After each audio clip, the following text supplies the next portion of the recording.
KUAM News Decision 2026 Primary Gubernatorial Forum is made possible from our partners, Docomo Pacific and the Magic of Anthony Reed at Encore Theater, located at Crown Plaza Resort, Guam.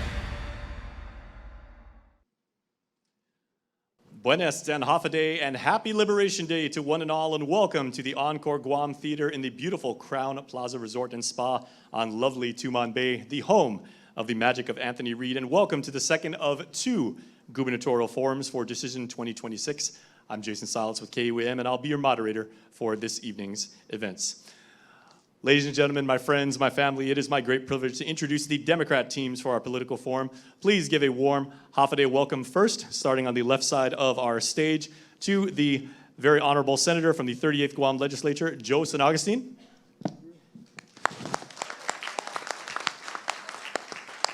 And his running mate, the Honorable former Senator Dwayne San Nicolas. Additionally, vying for your vote in this August primary election, our island's Honorable Lieutenant Governor, Josh Tenorio. And joining him, his running mate, the Honorable Senator Tina Rose Muñoz-Barnes. And also seeking your endorsement for election to Guam's highest office, the Honorable Senator Therese Terlahi. And her legislative colleague in the 38th Legislature and her running mate, Senator Sabina Perez. Ladies and gentlemen, once more, your candidates. Well, my friends, tonight, as a group and as a community, we will consider the personalities, the plans, the platforms, and the promises that the teams who want to represent us in Adelup have. You are going to hear directly from the candidates on the work that they want to do for all of us.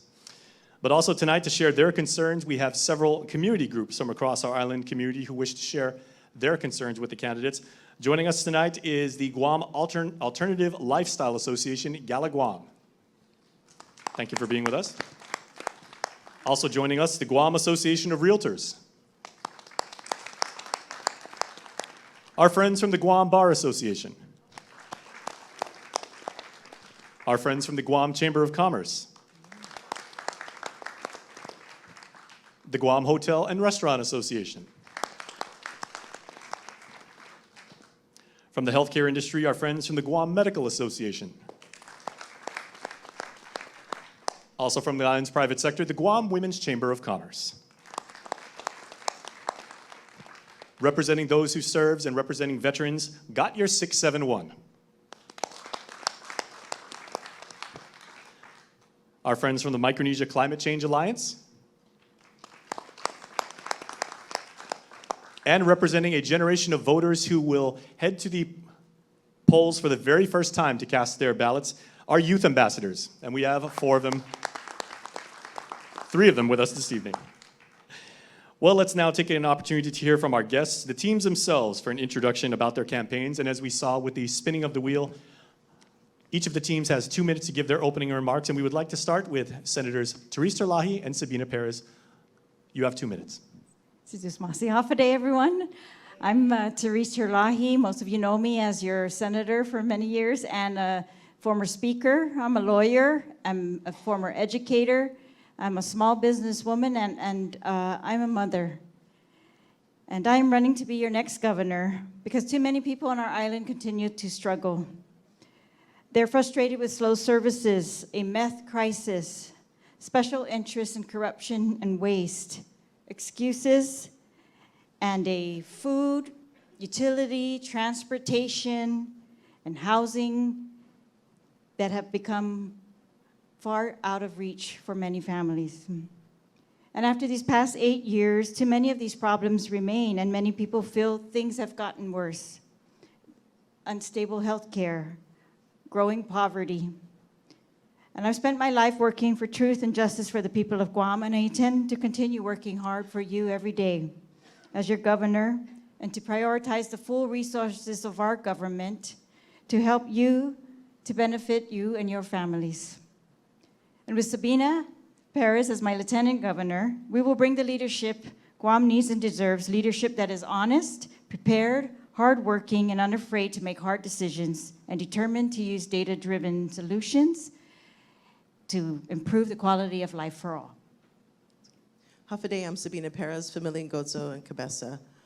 As your senator, I've worked hard to pass legislation for sustainability.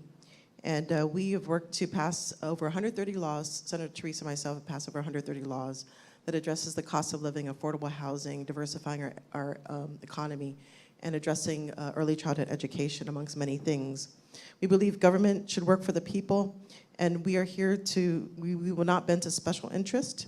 We're here, we will prioritize your interests and not special interests, and we're asking you to look at our records. Suzumasi. Thank you very much, Senator. And now, with their 2 minutes, we'd like to hear from Senator Joe San Augustine and his running mate, Dwayne San Nicolas. Gentlemen, you have 2 minutes. Oh, it's on. Okay, good. Good evening, Jace. I'd like to thank KUAM for holding the forum. I'm Joe Shimizu San Augustine, and with Dwayne San Nicolas as my running mate for Lieutenant Governor, we're looking at change. Change for the better. Not talking about what happened the 8 years, because we're moving forward. We got to be positive. We got to be looking at what we need to do for the people of Guam. I am Joe Shimizu San Augustine. I'm married to Joanne Babalta Charglove. She's in the crowd. We have 12 grandchildren. We have 2 great-grandchildren. I'm retired Army. I'm a former police officer. I'm a former tax investigator, former compliance supervisor. I was on the Board of Education. I was the chairman. I was there for 6 years. I was chairman for 3 years. And you know, people of Guam, we need to understand there are things we need to just change. We need to hold everybody accountable in the government of Guam. And then we move forward from there. We can't keep talking about the past. Everything is forward. We need to stay positive. The people of Guam deserve that. Positive movement will receive positive results. Senator Dwayne? Thank you, everybody. Thank you, family, for being here tonight. I forgot to mention my wife's name last debate or the last forum, so I want to say, babe, here you are. Thank you very much. My wife is Aline San Nicolas. It's the love of my life and supported me throughout this whole thing. You know, when I first ran for office, I asked her, you know, I'm so nervous, and she says, just be yourself. And that's all I've ever been, was just myself. And I thank you so much for, and the people of Guam for actually giving me this opportunity. I never in a million years thought I'd be here and joining Joe, and I'm really here to help improve the lives of our people. Nothing brings me greater joy than to see other people happy, and to work toward that makes me happy. Thank you. Thank you, Senator. And now for their opening remarks, the Lieutenant Governor of Guam and his running mate, Senator Tina Rose Munoz-Barnes. Thank you so much, Jason. Hafaday. Happy Liberation Day. Over the last 7.5 years, I've been part of a big effort that has overcome the hardships of deficit spending and long-term debt. We've stabilized finances so that we can reinvest in the community. And over the last 7.5 years, I have been leading efforts to build roads, to build bridges to each other, to build youth programs, and to support Guam's brightest days ahead. I believe strongly that the most important job of the governor and the lieutenant governor is to improve the quality of life for the people of Guam, which means addressing affordable housing, making sure that we have accessible healthcare on the island, making sure that people have good employment, and making sure that we make investments in public safety. I have asked Senator Tina Munoz-Barnes, somebody who's committed herself to the underdog, to helping people that couldn't help themselves, to be my partner, and I'm glad to introduce her today. Hafaday and many of God's blessings to all of us. Josh and I are committed to keeping the spirit of Guam alive, and that means being guided by our culture and our values when serving our people. Whether we are in business, a family, or an entire island, we know in our hearts that we must rely on each other to survive tough times, to marshal our resources and our strength to do the things that we cannot do alone. We are our best when we work together. Si Jusen Bini DC, and thank you. All right, and thank you, candidates, all 3 teams. Very, very well done. Ladies and gentlemen, when we come back, we'll get to our questions for our candidates, and you will hear why they want to represent us, and more importantly, how they intend to do it. Please stay with us. Our forum continues after this. The biggest qualities that I think is so necessary for a governor to choose and a lieutenant governor is a teammate, teamwork, loyalty, hardworking. These are all words that describe Tina. She really does have a true passion and a heart and a responsibility for others. There's so many people that are depending on you for their livelihoods, either directly or indirectly. And having somebody that actually cares about people, that doesn't look at them as numbers, that cares and understands the value of hard work, that's where Tina Muñoz-Barnes comes in. That's why she's such an excellent partner for me. Tina has my back and I have her back.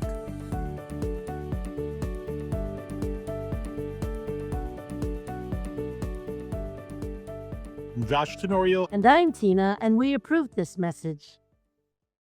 When families feel safe, communities grow stronger. Senator Chris Duenas passed the Malik Act to put more officers on our streets and confront the meth crisis hurting too many of our people. He led efforts to expand affordable housing through the additional dwelling unit and advanced nitrate bills. And now he is authoring his second balanced budget that protect essential services while supporting private sector jobs. Steady leadership, real results. Re-elect Chris Duenas. He's focused, balanced, and ready. I'm Chris Duenas, and I approve this message. Before business, before public office, before years of community leadership, Tony Ada answered the call to serve. As a young man, he proudly served in the United States Army. He learned discipline, responsibility, and the importance of putting mission and country before self. After returning home, Tony and Annette built a family together, raising children, building the family business, living the same hopes and challenges faced by families across Guam. His commitment to service never ended. For years, Tony Ada has worked to strengthen our island, support our families, and help move Guam forward, always guided by the same values he learned in uniform. Service isn't something Tony Ada did. It's who he has been his entire life. Tony Ada for governor. I'm Tony Ada. I ask for your vote for governor, so together we can put Guam first. I approve this message. Fearless. This is a hot mess. Bold. This is the most progress they have seen to the Guam Memorial Hospital in the last 8 years. Compassionate. It's time to roll back the business privilege tax. Determined. Mr. Byrne, are you part of the governor's fiscal team, yes or no? Yes. Have you been aware of these potential federal cuts, yes or no? It's a simple question. That's the best way to describe Senator Sabrina Salas-Matanani. She has oversight of Veterans Affairs because she wanted to give veterans a greater voice. And that the systems meant to serve them actually work. The Guam Memorial Hospital is going through a positive transformation. This is a result of Senator Breen not settling for business as usual. Are we in a state of emergency? Please stand up. Stand up. I don't run from criticism. I run toward the battle to join the fight. Re-elect Senator Sabrina Salas-Matanani. Breathe the difference. I'm Sabrina Salas-Matanani, and I approve this message. Hafaday, I'm Therese Terlahi. And I'm Sabina Perez. We believe that Guam should be a safe, flourishing island with a government that lowers the cost for everyday people, replaces corruption with fair economic opportunity, fights to stop meth, and shelters unhoused children. Protects our water and investigates the source of contaminants. Our records show our integrity, honesty, and ability to listen and follow through. We need your help to stand up for what is right. Vote Terlahi Perez. A vote for us is a vote for Guam. I am Therese Terlahi, and I approve this message. Putting a face on a billboard is an easy thing to do. Winning a case in court is the hard part. Right now, Guam is paying the price for a show over substance approach. We're moving that focus from the billboards back to the courtroom. We are not going to continue to waste money on these billboards and off-island litigation that doesn't affect you. We want to hire talent that stays on Guam and is dedicated to Guam. I'm Tom Fisher, and I approve this message. Housing costs are high everywhere. Rent is higher, home ownership feels farther away, and too many families are asking, can we afford to stay on Guam? But the dream is simple, a place of your own, a home where your children can grow up right here on Guam. Just years ago, Guam wasn't in a position to build. Guam's finances were on the brink, and so we stabilized. We restored fiscal credibility, and we secured the resources to act. Because of that work, hundreds of homes have been built, and hundreds more are on the way, including housing for working and middle-income families. For young families starting out, Housing is about building safe communities and supporting families right here at home. Together, we're building a better Guam for everyone to grow and thrive. I'm Josh Tenorio. And I'm Tina, and we approve this message.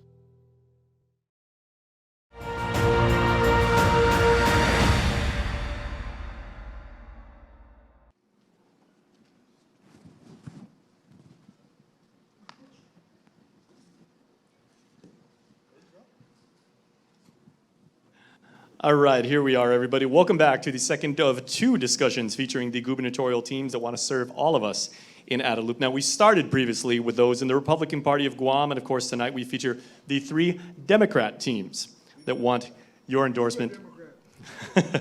Now, with respect to the questions, here is the format. Each team will be presented with a series of questions in this round about topical issues facing our island. Some of these come from my colleagues in the KUAM newsroom, and several more are from special interest groups that have joined us here tonight to pose those questions in person. Now, we're going to start with the KUAM reporters and those of us who cover island news every day. These questions are from my colleagues. We have a series of 5 of them. So once again, each gubernatorial team has 90 seconds for their response.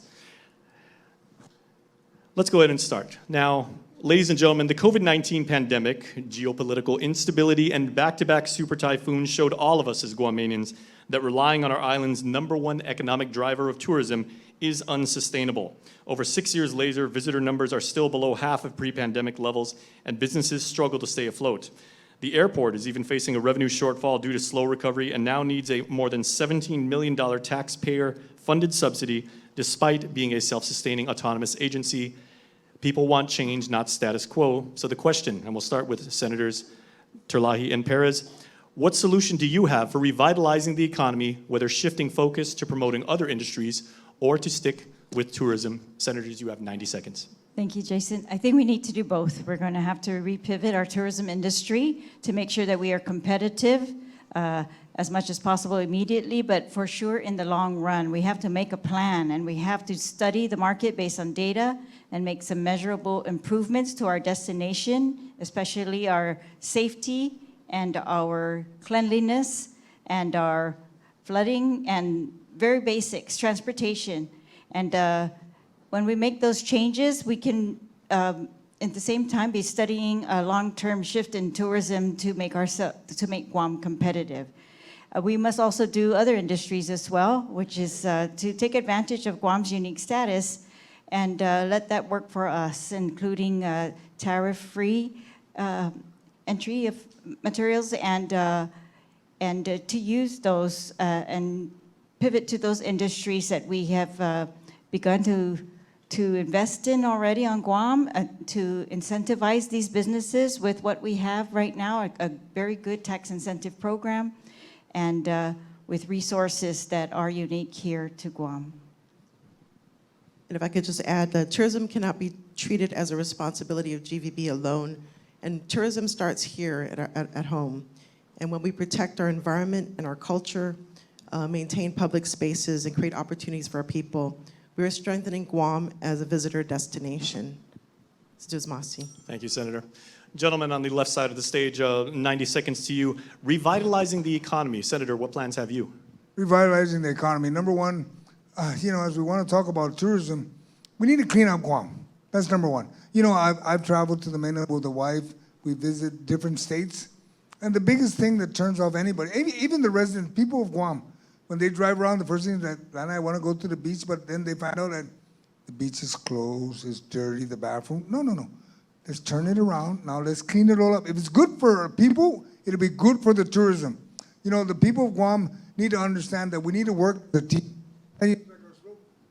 Our slogan is, together we can. And I know we can do this, and just think positive. Then you got the military that are here. And my running mate said that let's take advantage of the military. Let's offer them the opportunity to come off the gate, come out to the community, go to the hotels, go to the restaurants, get involved.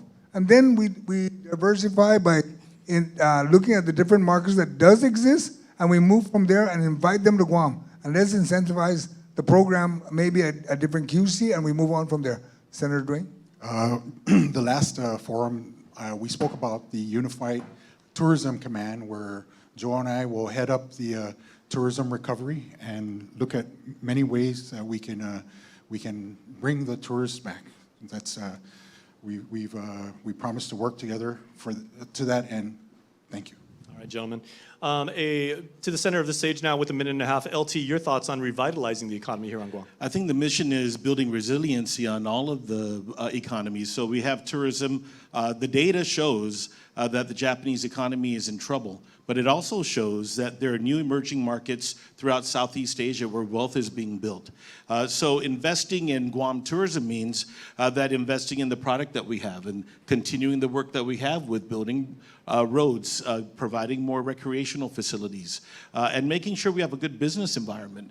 We have just introduced additive manufacturing as a new industry on Guam, connected to the military industry. And on top of that, we know that we can repair ships. We had a vibrant ship repair facility. That's the direction we go to now that we have yet a bigger responsibility with national security. And because this burden is on the people of Guam, we have to shift the burden into positive things for the people, which means employment, which is why Senator Tina, who in her career has introduced lots of legislation to introduce new industry.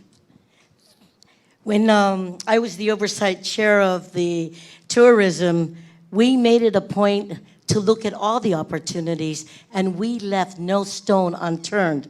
We need to look at what industries we have today, from the cruise ships to the MICE markets, the B2B, sports tourism, ecotourism, and film industry, and so much others that exist today. So whatever we need to bring our community together to promote our island to the rest of the world. Thank you, Senator.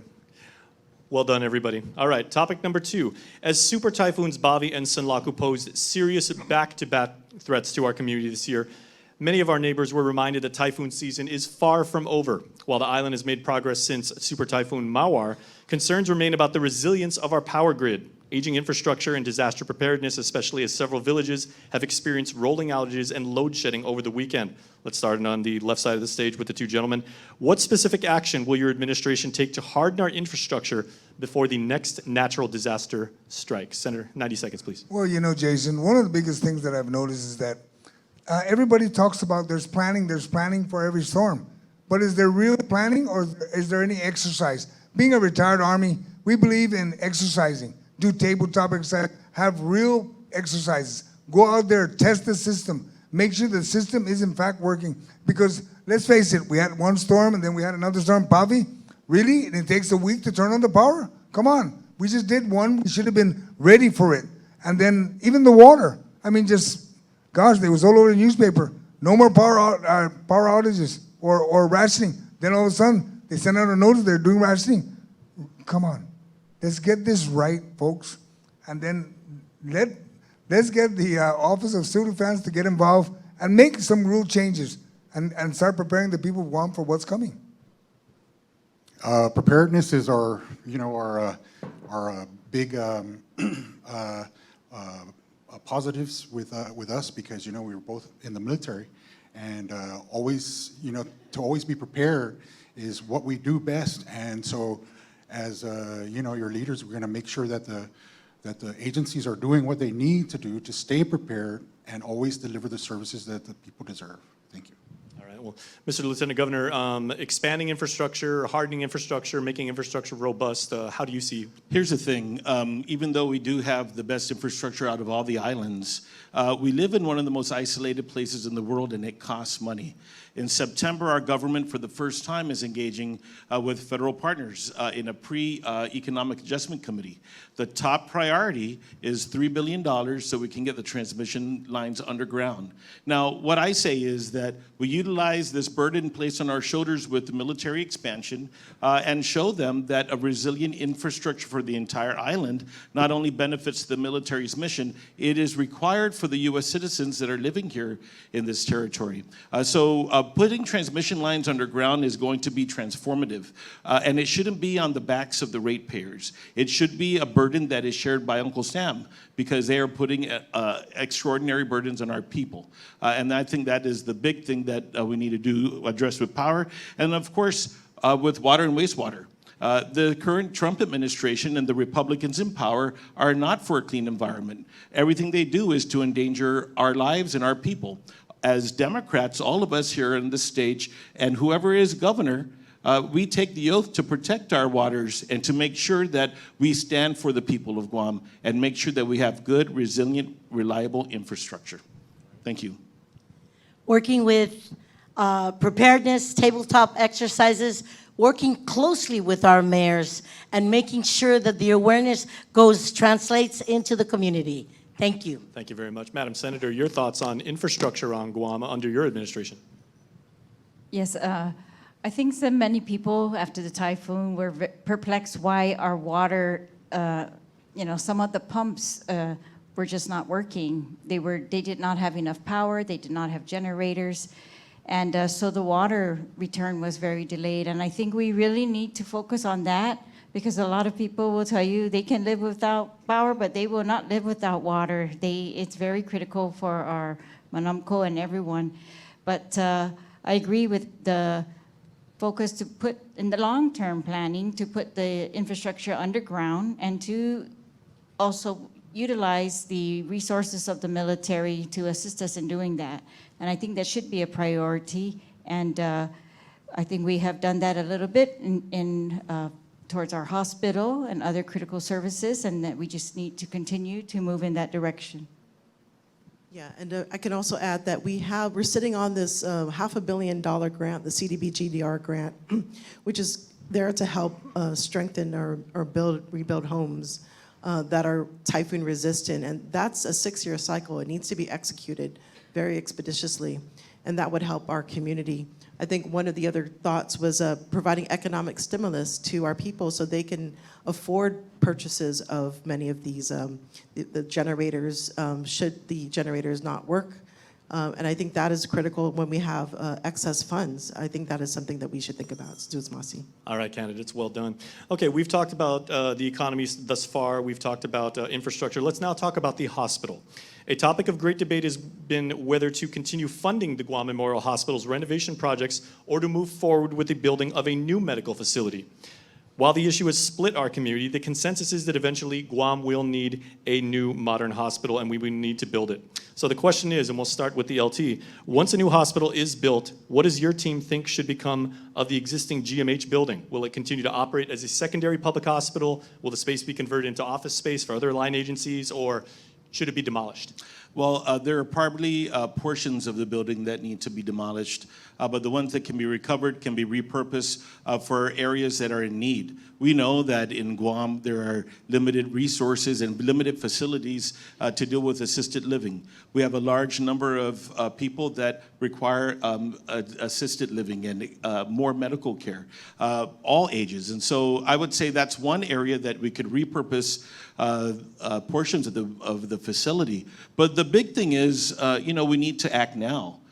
We can and we must reinvest and repair the hospital, the current one. That's what's happening right now. But we have to get the ground turned and moving on building the new hospital. And we already have land that is already identified. The second infrastructure funding that we're going after is getting $400 million in federal assistance so that we can build the hospital and not have that to be on the backs of the people of Guam. Try and reduce the cost of healthcare. And reducing the cost of healthcare means that we have to be able to provide services on island. A new hospital with new technology is going to let our people be able to have care here rather than for them having to resort to having fundraisers, so they have to go long places and be displaced.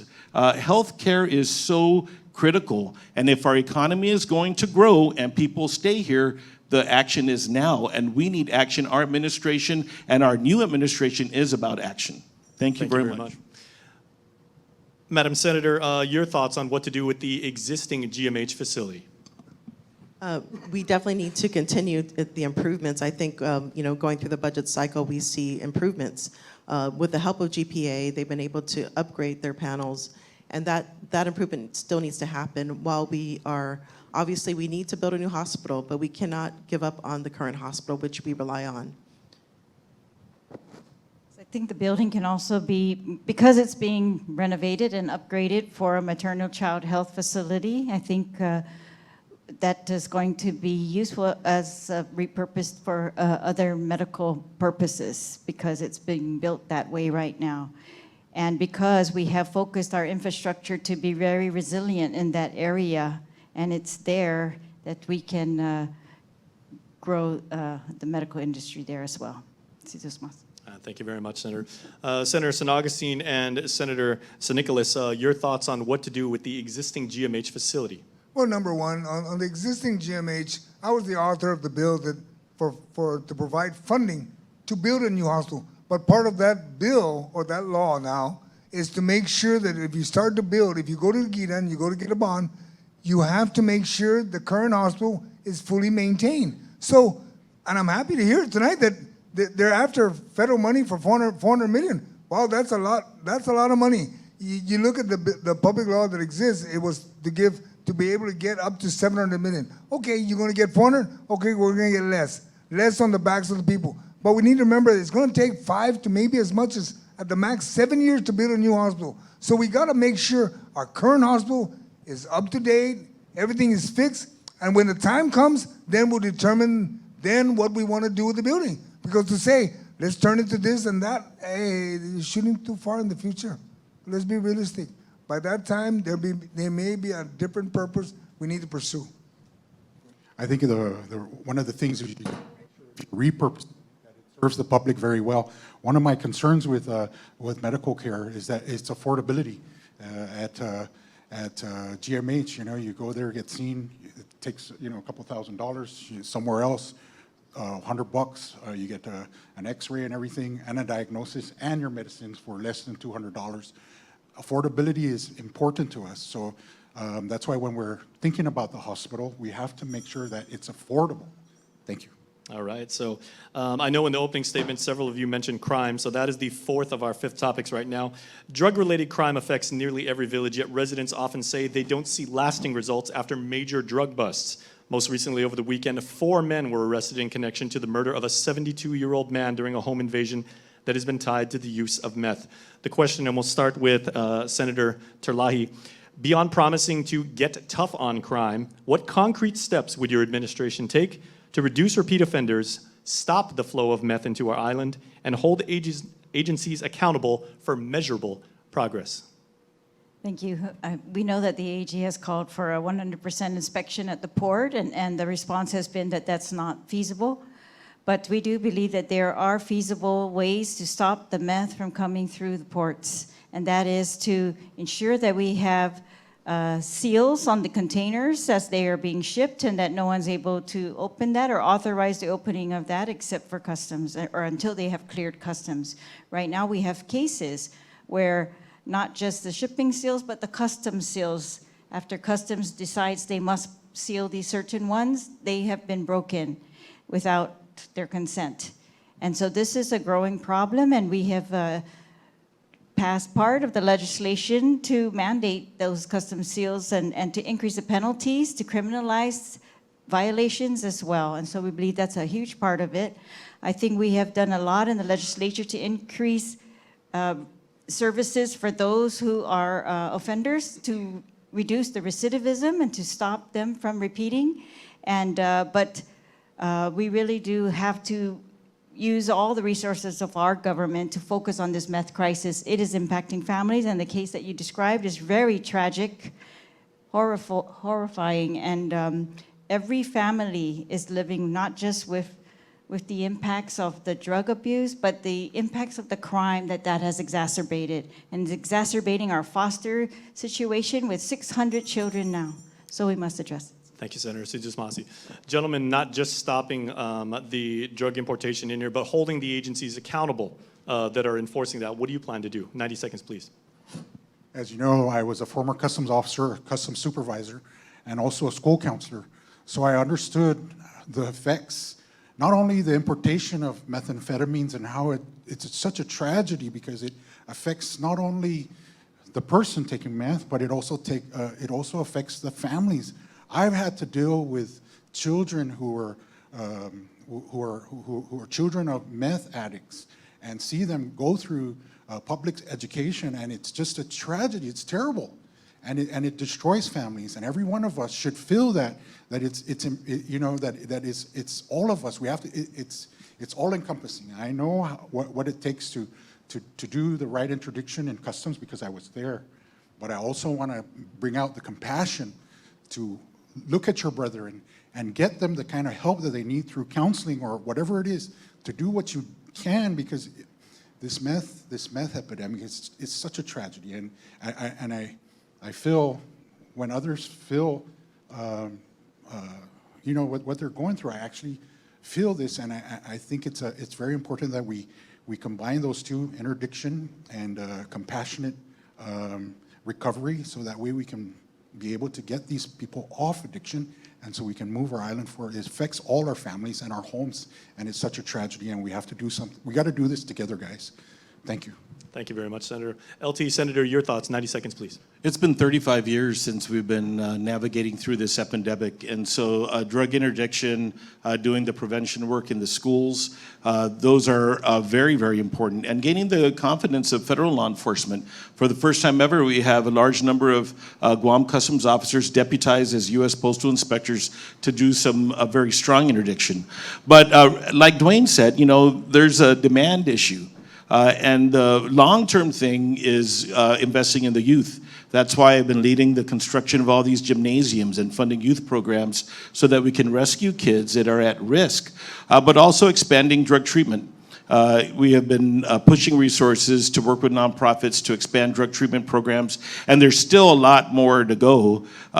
Next week, we'll be opening a housing that for women in recovery that are going to be reunifying with their children. And so I would say the long-term thing here is the children's programs. Great.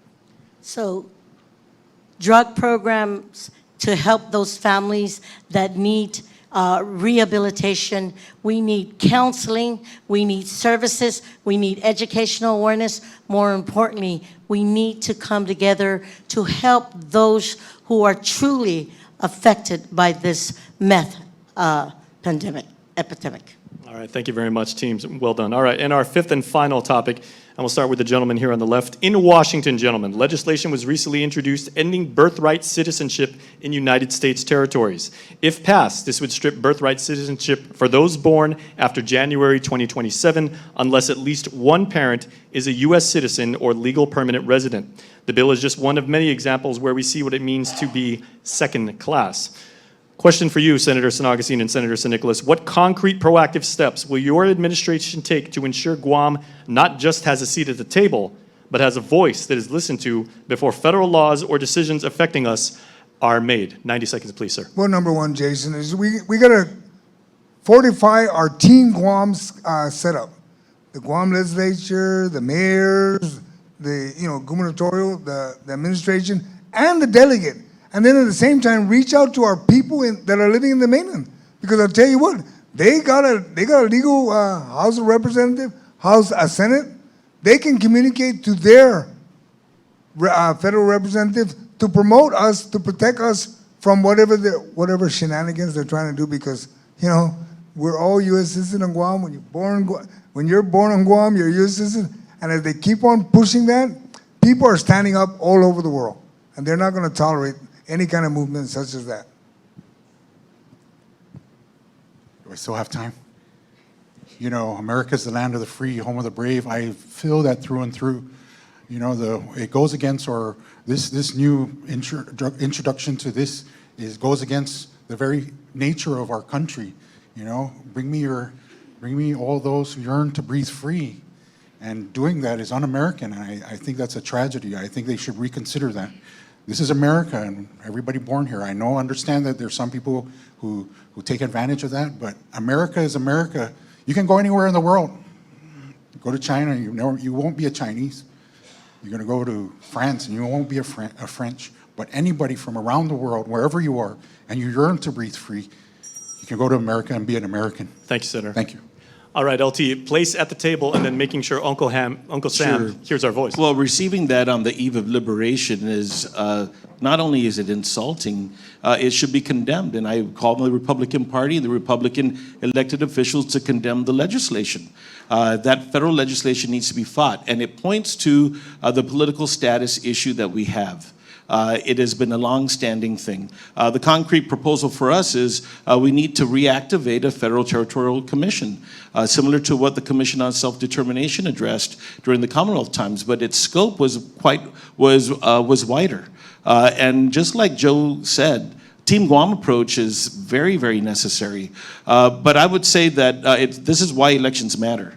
And the election for Guam delegate is going to be very important because no matter who is elected, they're the ones that have access to fight this. And I hope Jimmy Moylan fights that in that Republican caucus because he owes that to the people of Guam. I believe that this is a violation of our constitutional freedom. And I want to say that we're advocating and asking our diaspora to help us out, our congressmen and others that support our island of Guam. We were blessed to be free, and that right should not be taken away from us. We will continue to advocate, and that's why I'm also a part of the Underrepresented Nations Peoples Organization, UNPO. We cannot stop.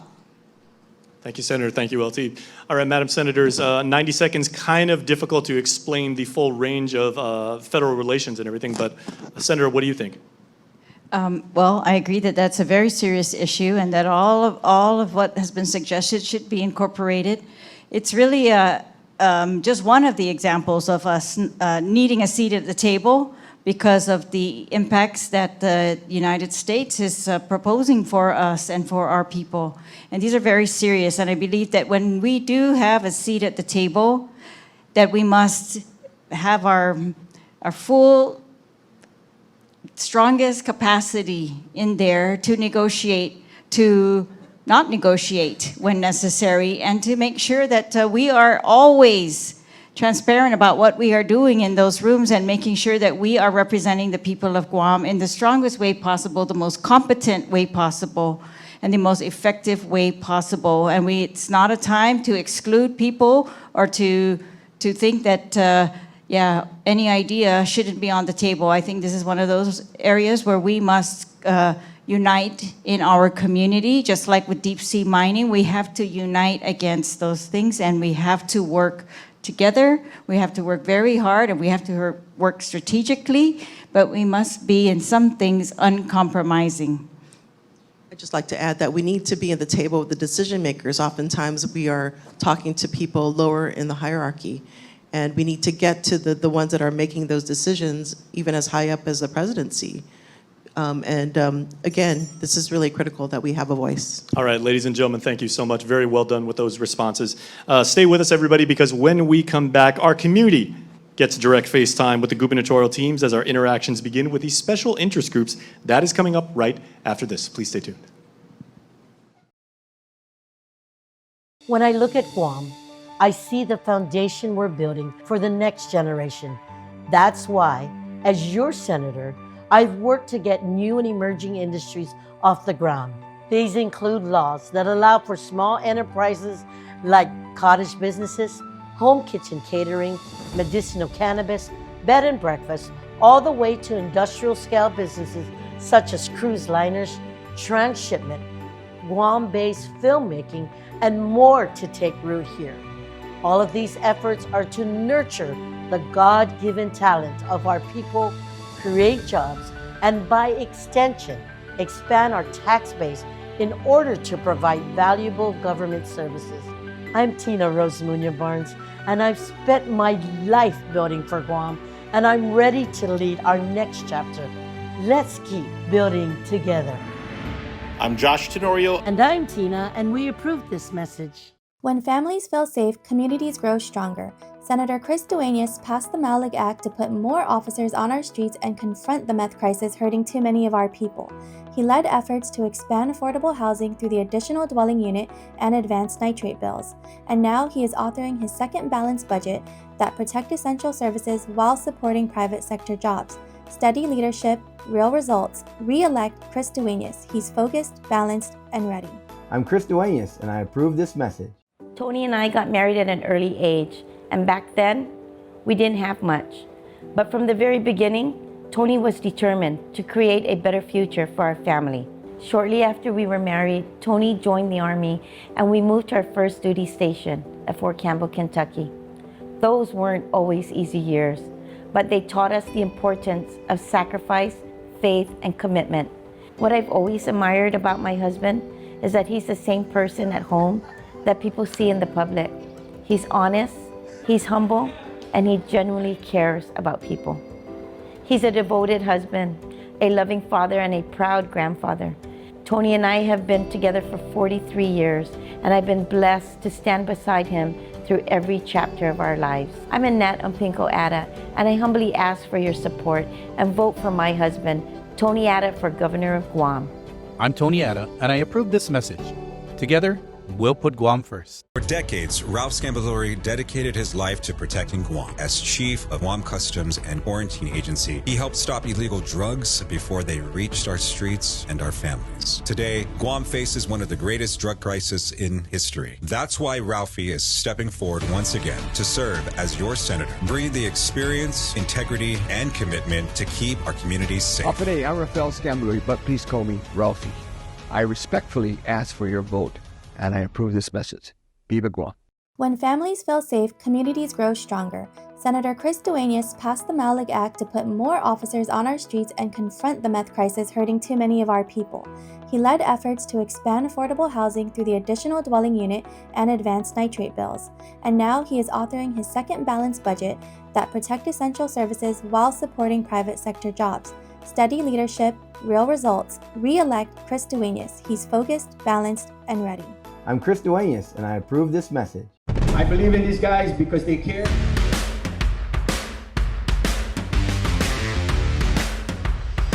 Viva Argentina! Viva Democrats! We are here because we believe in the leadership. Let's make sure that we move forward, and let's make sure that on August 1st, our team, Josh and Tina, win this election. Si Jules Masi.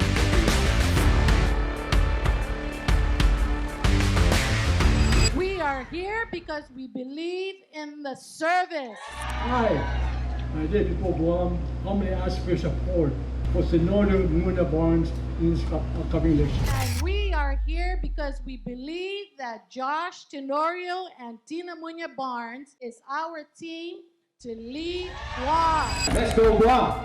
Viva Josh and Tina. I'm Josh Tenorio. And I'm Tina, and we approve this message.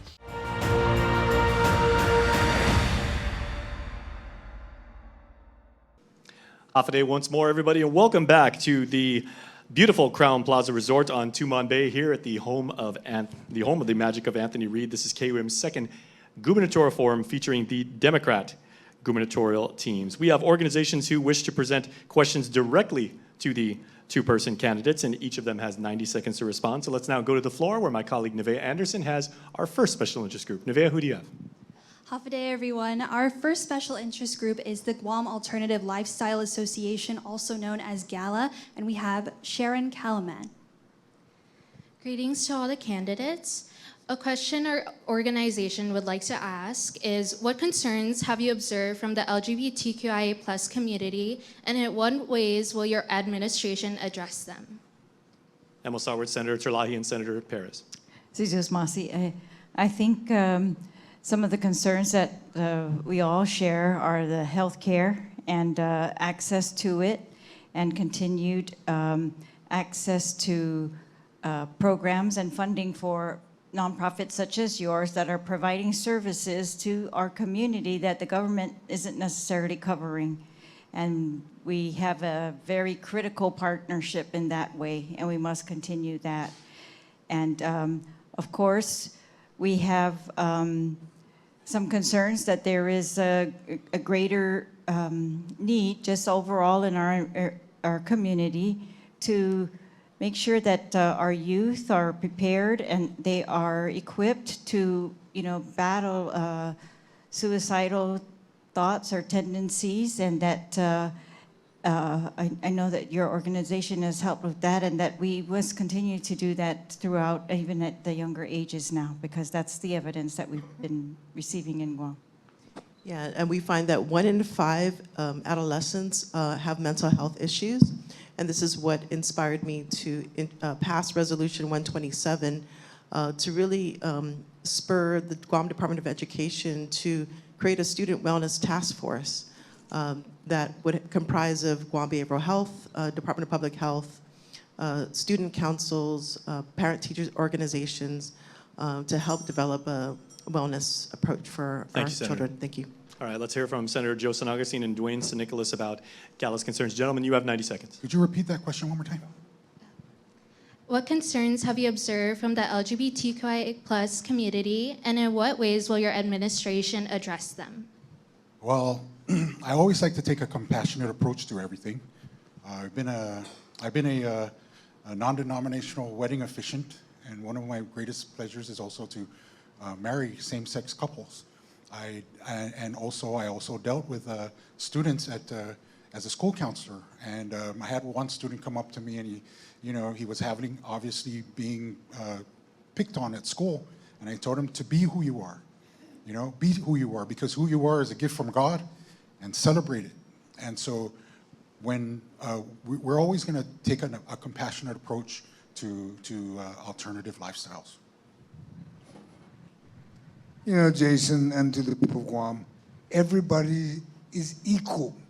You treat everybody the same. If we need to take steps to adjust, wherever we need to adjust, then we adjust. But everybody should be treated fairly and equal, because in the eyes of the Lord, He decides who moves on, and we move from there. Thank you. 90 seconds to the LT and to the Senator. Thank you. Well, first, we always have to fight bigotry wherever it exists, and we have to also make sure that we fight any efforts to change laws that reverse the progress we made with workplace equality and with marriage equality. What the concerns I hear about are suicide, the high rates of suicide in particular for our group, and I also hear a lot about homelessness and not having proper shelter. The third area, I would say, has a lot to do with getting more behavioral health supports and youth supports, which is why I've been really working on expanding youth programs. Having safe spaces is so critical and so important. And empowering nonprofits to be able to get things done faster than government can is one effective approach. But the big thing is really making things a bit more affordable, making sure people have jobs, can attain good paying jobs. And my partner from the legislature, when she's been in the legislature, has been such a big supporter of this. We are all God's children, and love is unconditional. Our spirit of Guam has to come together as a family to share in the love. We need to support housing, healthcare, counseling, and we need to do this because thank you. Thank you very much. Well done, everybody. Nevaeh, who's next? Thank you very much, Sharon. Our next community organization that has a question for candidates is the Guam Association of Realtors, and we have Ms. Fabe Respicio. You step up here. Hafa everyone. One of Guam's greatest challenges today is that the cost of housing has certainly outpaced wages. Families are being priced out of home ownership, renters are struggling, and many young professionals are leaving the island. What specific policies will your administration implement to increase housing, reduce housing costs, and improve affordability? And what measurable results should we all expect within the next 4 years? All right, gentlemen, you're up first. 90 seconds on the topic of housing. Joe and I always, like I always said, we always take a compassionate approach to things. The one thing that is the most, the most dignified you can ever do for somebody is give them a home. Because, just like a soldier, if you go to battle, what are you fighting for if you have no home?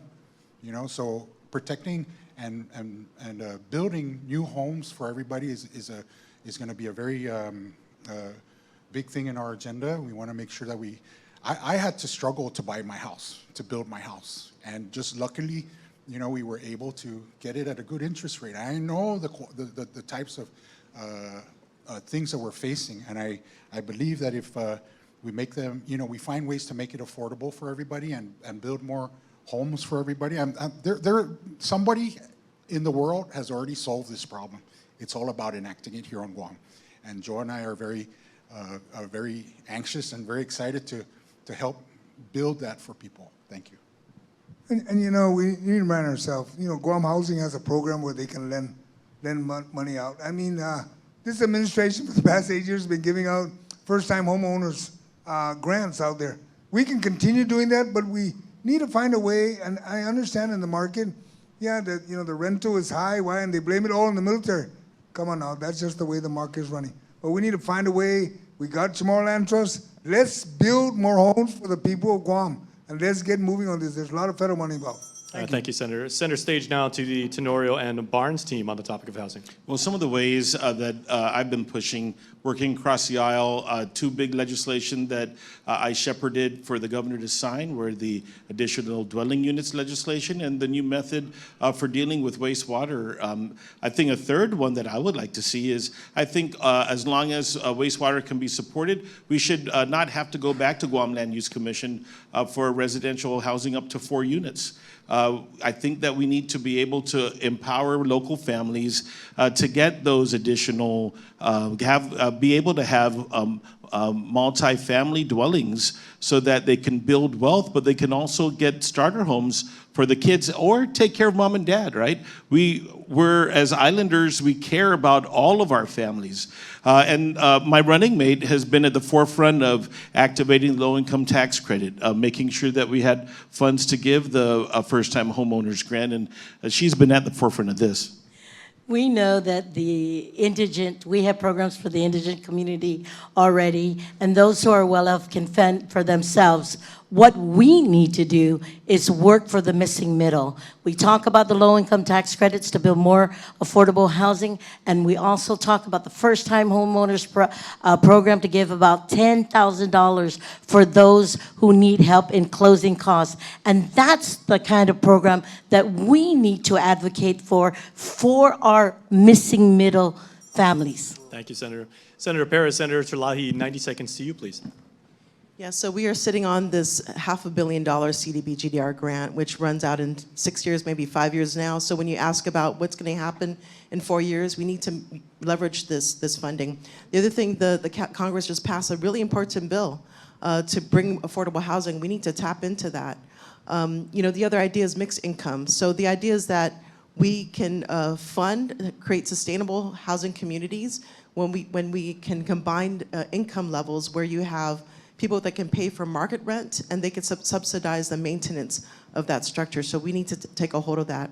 One of the experts say is that we cannot build ourselves out of a crisis, because if those housing is gonna go to higher paying customers, then that's gonna leave us out of it. And so we have to make sure that we carve out the housing for affordability. The missing middle also is really critical we need to address, and then the mixed income strategy is gonna help with that. And of course, if you can lower the cost of construction, whether you already have the land through the Chamorro Land Trust, that's going to lower as well as building costs. So repurposing structures that are already underutilized.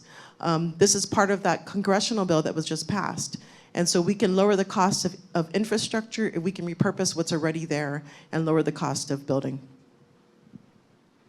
Yes, I just wanted to add that the CLTC is one of our biggest potentials for housing, and especially if we can bring in the sewer and the infrastructure so that they can put more houses on the land that they do have. Thank you, Madam Senator.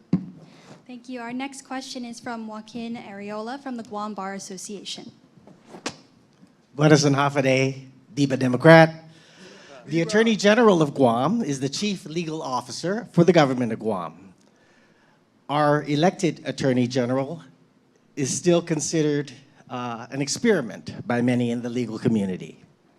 If given a choice, would you support maintaining an elected Attorney General or having an elected public prosecutor and reverting to an appointed and confirmed Attorney General? Explain which model you believe best promotes accountability, independence, and effective law enforcement on Guam, and how your administration would work with an AG's office. I think we should split it.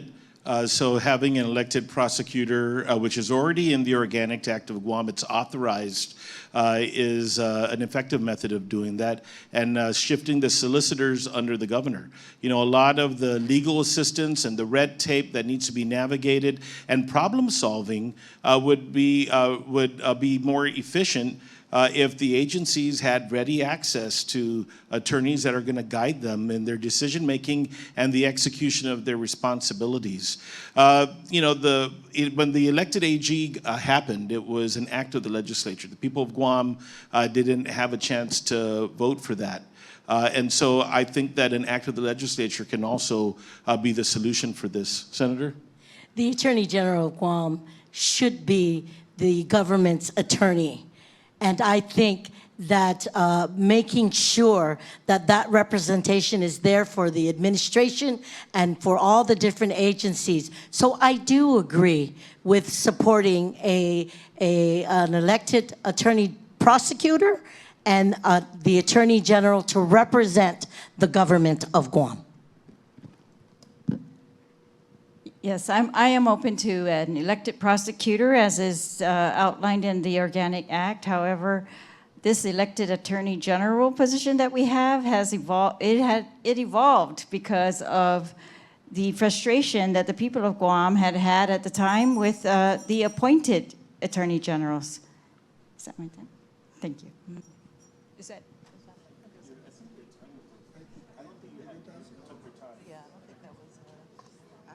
Okay, I think we had an early bell there. So Senator Perez, do you wish to add? Just, yeah, so the appointed Attorney General, we did have that. And the legislature back then chose to change that because I think of the frustration of the people, because we could not have a representation for the people. And this Attorney General model is supposed to be so that we can prevent corruption in the agencies or prevent you know, the people not knowing what's going on in there by having that check and balance with an elected Attorney General. Okay, and they are answerable to the people. Thank you, Senator. Senator San Augustine and Senator San Nicolas, your thoughts? Now, in reference to an elected prosecutor, I support that. And yes, put the Attorney General, be appointed by the governor. And you know what? Just recently, and if the folks would just watch the news on the budget, we've just recently identified that the current Attorney General's office has $5 million in lapse money. $5 million? We're having issues with a bunch of contracts? Half-a-day stay? There's something missing here. And then what they did was they put in the budget that they'll make a status quo in their budget. You lapse 5, but we're going to make sure that you maintain your budget. Something missing here. We need to do the math. I support the elected prosecutor, and we just go back and put the Attorney General to start answering for all these contracts that are being held back. It's always been my belief that the Attorney General is an executive function. It should have never been taken away from the governor's purview. But the reason why we got here in the first place was the mistrust of the executive branch. And I honestly feel that everybody needs to hear this, that's why you always have to have a good governor, you know, a benevolent governor, because you know if he's benevolent and he's good, you have a good Attorney General. You want somebody who's going to do the job and not be a hindrance to progress. And having that revert back to the executive branch is a wonderful thing. Thank you. And gentlemen, thank you. Our next question is from Phil Letty II from the Guam Chamber of Commerce.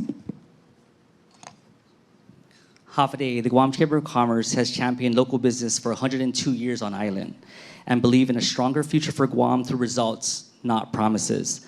How will you implement performance-based budgeting and hold agencies accountable for measurable results? Thank you. All right, let's start with Senator Terlahi. Performance-based budgeting, Sure. Senator. We just had a little exercise in that. Just a very tiny part of the government was required to be performance-based, and they're going to expand that next year. But I think the hardest part of doing this is really what is the performance standards that we are going to agree on? Like, for example, Parks and Rec, if you use them, what are their performance standards? Is it running programs? Is it going to be how many parks you clean? Do they maintain it on a daily basis, right? Or do they fix up the stadium, bring it back to life, right? Our baseball stadium. So there are just so many kind of options for these agencies. They have so many different mandates that I just think we have to prioritize, and it's an opportunity to prioritize what they're going to focus on in that fiscal year, and then to see whether they actually deliver results. So I do support it, but I just think it's difficult to narrow down what these agencies are going to be able to do in the fiscal year. If I could just add that, across the board, the government has some issues with the audits, the fiscal controls, and so I think that was one of the amendments I added to the budget bill, by the way, to ensure that all these agencies develop corrective actions and follow through with them, and that's something that we really need to do. The other thing is procurement. So we don't have enough procurement professionals in the government, and we need to ensure that that also is addressed. The other thing that I see is a deficiency in successional planning, personnel training, to make sure that there's enough personnel available. To Masi. Thank you, Senator. Senator San Augustine, performance-based budgeting to you, sir. On performance-based, for many of you probably don't know this, but in GovGuam, every agency prepares a performance-based document. I've seen it because I was at Revenue and Tax, and we prepared it. We measure how many cases we can pursue and so forth. What we need to do is try to educate, or make sure we educate our directors and deputy directors and the managing people of how to be able to actually put real performance-based measurements. And if you want to talk about the OPA, he talked about internal management programs. Well, you know what? When there's federal grants, there's do's and don'ts. That's a no-brainer. You don't do what you shouldn't do, and you do what you're supposed to do. And then you move forward. But on performance-based, it's set up already on the budget.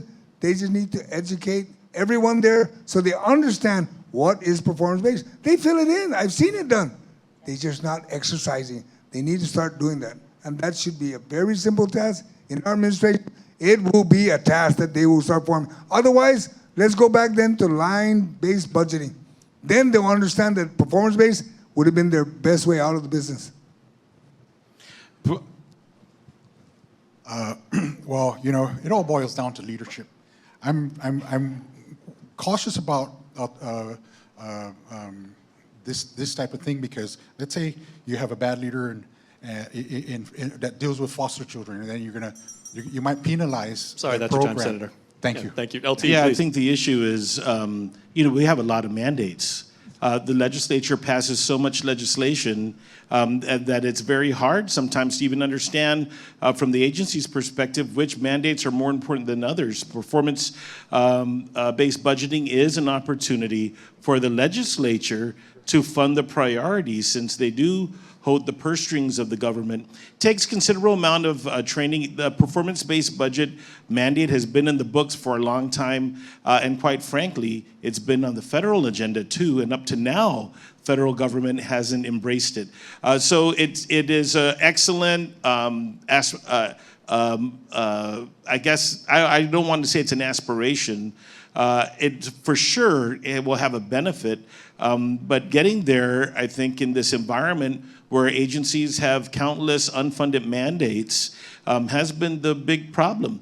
Now that we've been able to stabilize finances and push resources into public services, we're actually closer to realizing performance-based budgeting than we ever were. Part of that is because we had a good partnership with my friend here, Joe San Augustine. The Democrats are the ones that lifted the government out of debt, and we are the ones collectively that are going to be able to manage the government better than the other party. Thank you, ladies and gentlemen. And our final question for this round, from the Guam Medical Association, Pram Sullivan. Good evening.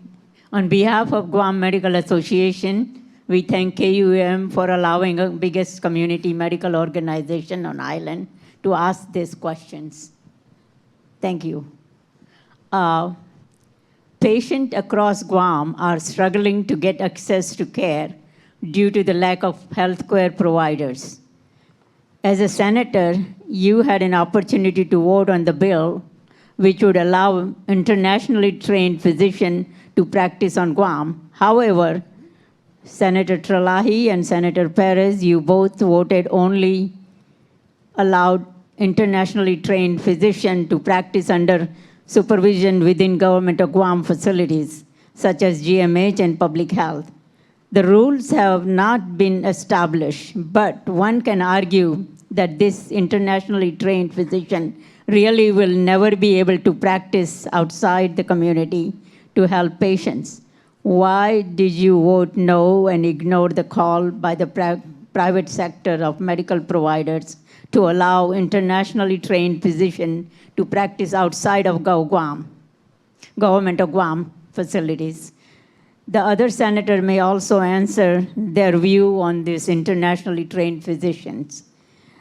There was an amendment to the internationally trained physician to which many community providers supported, and this is allow internationally trained physician to practice under supervision outside the community, as this would help the entire island have access to medical care.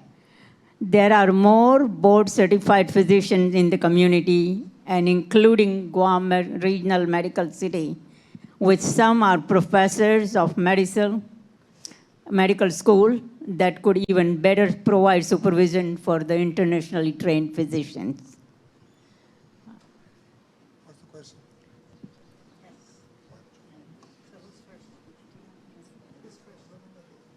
What is your main question? But yeah, so please, Senator Trelahi and Perez, you again both voted no to allow the people of Guam to have better access to internationally trained physicians. Why? The other senator who voted yes can explain their answer also.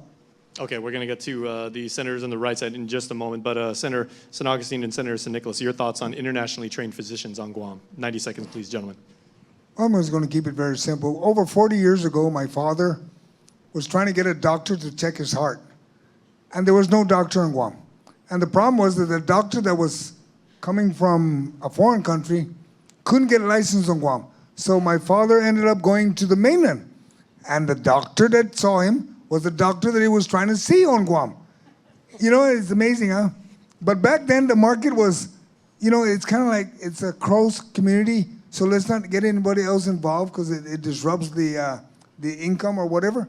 But you know, I do support, number one, bring in doctors, let them be vetted, let them be cleared, make sure they're okay, it's safe for the people of Guam, for to be seen by them, and let it be both, public, private.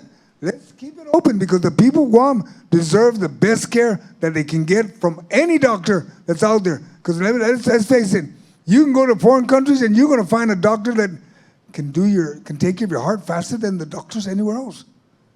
Dwayne, I'll let you carry that on. Okay, yes, thank you. You know, one of the things when I was going through my master's is to do no harm. And to have more physicians at our disposal, at our reach, is a wonderful thing and should have never been a hindrance from the very beginning. We need to make sure that we support our communities in that way, where we're bringing in qualified and find a way also to make it affordable. Thank you, ma'am, for that question. All right, thank you. Madam Senator. I support international specialties to help with Guam. We've passed legislation already to work with our government of Guam as a blueprint before we expand. So let's give that opportunity first and then continue to work. But if the specialties from the international arena were able to work with us, I support public-private partnership anytime. And we got to continue to build on that and even bring international education for the medical professions to be here on our island of Guam. We met with executives from the American Medical Association. So we're seeing this throughout the United States now, where different states are doing different things. Some are a bit more risk averse than others. I guess we're one of those. But the reality is that we have thousands of patients that go to the Philippines, Taiwan, Japan, Korea. And I tell you, there isn't a requirement for your health insurance to cover doctors that are only American board certified, right? So I think this is one of those things where we use our leadership, we take the steps, and we look at but the goal, I think, will be the same. The goal will be to broaden the opportunities for us to recruit medical providers on Guam, and hopefully for them to move to Guam and to stay. Thank you. All right. Senators, your thoughts on Yes. Pram's question? I appreciate your question. I think it's phrased a little bit upside down, though, because yes, there were some restrictions and parameters put on this new authorization that we actually authorized, but that authorization, the base of it was getting a lot of resistance, and Senator Perez and I supported Senator Telo Taitagui in implementing that law to actually allow for the very first time that we can have these international practitioners and a pathway for them. Part of that pathway is going to be through the public facilities, including our hospitals and our public health system, because that is our great need. And it's really, if I recall correctly, that was a recommendation made by the visiting Board of Medical Examiners, or their consultant that this Guam Board of Medical Examiners had worked with in bringing this policy to Guam. And so this is something that for the very first time we are implementing. And if it goes well and we can expand, then I think that everyone's still open to that. Yeah, if I can explain my vote, it's basically a phased approach. So we wanted to make sure that it works in public facilities and ensure that the workers are protected, because that's some of the concerns, is that when they're brought to a foreign country, they may be mistreated. And so we want to make sure that it works first in the public sector, and we can possibly expand it to the private sector. All right, thank you. Ladies and gentlemen, very well put responses to those questions, and thank you to the special interest groups for joining us. Please stay tuned, everybody. Nevaeh has more special interest groups on tap when we come back right after this. I remember when families on Guam waited a year, sometimes much longer, for tax refunds they earned. Our people had to beg for money that was rightfully theirs. It was a system that wasn't working for you. So we fixed it. Today, tax refunds are paid in record time, in weeks and months, not years. That's refunds to buy groceries, pay bills, and rent with money that you earned. And that proves something bigger. When we get government finances right, our people feel it, and jobs follow. Progress like this doesn't happen by accident. It takes leadership, it takes discipline, and Guam can't afford to go backward. I'm Josh Tenorio, and together with Tina Muñoz Barnes, we will keep Guam moving forward, because government delivers results when leaders do the job right. I'm Josh Tenorio. And I'm Tina, and we approve this message.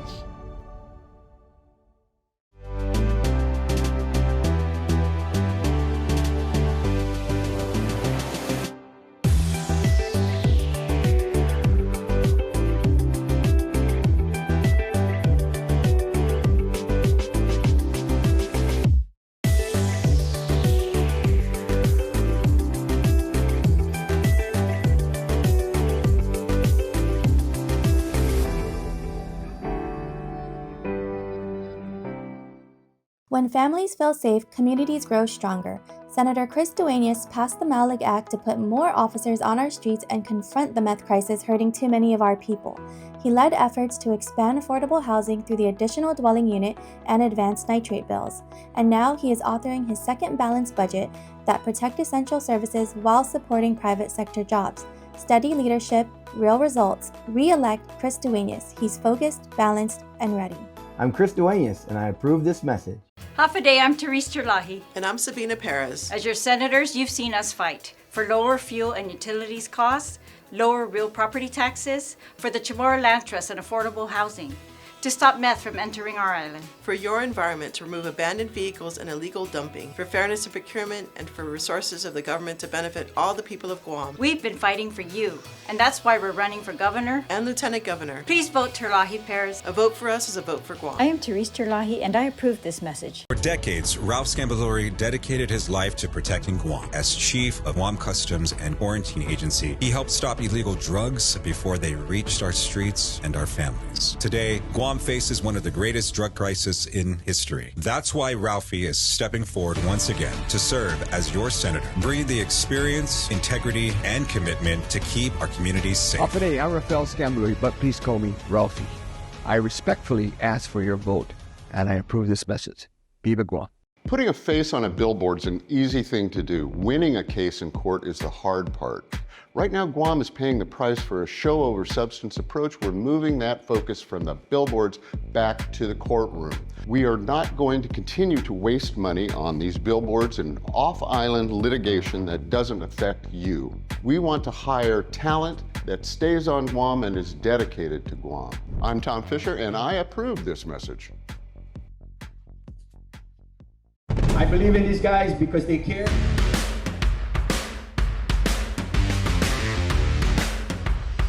Viva Argentina! Viva Democrat! We are here because we believe in the leadership. Let's make sure that we move forward, and let's make sure that on August 1st, our team, Josh and Tina, win this election. Sejurus Masi.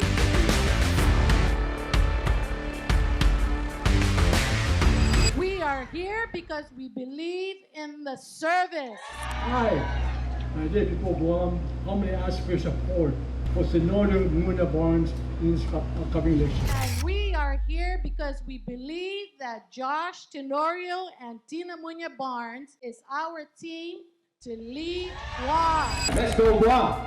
Viva Josh and Tina! I'm Josh Tenorio. And I'm Tina, and we approve this message.